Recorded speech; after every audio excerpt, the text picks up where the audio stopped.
Opisyal lang ipinakilala ng Star Magic ang kapamilya actress na si Lovie Poe bilang pinakabagong miyembro ng kanilang talent management. Ibinahagi ng Star Magic sa kanilang social media account ang mainit na pagtanggap sa aktres na agad namang ikinatuwa ng maraming fans.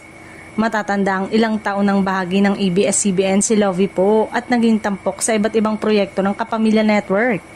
Sa kanyang paglipat sa Star Magic, inaasahan ng marami na mas lalo pang lalawak ang kanyang mga oportunidad sa telebisyon, pelikula at digital platform.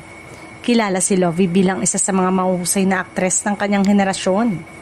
Sa paglipas ng mga taon, napatunayan niya ang kanyang husay sa pagganap sa iba't ibang karakter, dahilan upang makatanggap siya ng pagkilala mula sa mga manonood at mga award-giving bodies.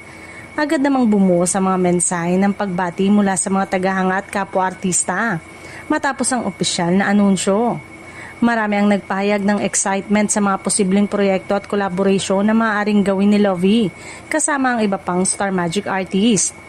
Bagamat wala pang inilalabas na detalye tungkol sa kanyang susunod na proyekto, umaasa ang kanyang supporters na magsisilbi itong simula ng panibagong yugto sa kanyang karera.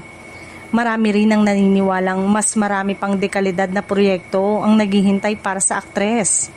Sa ngayon ay patuloy na pinag-uusapan sa social media ang pagpasok ni Lovie Poe sa Star Magic.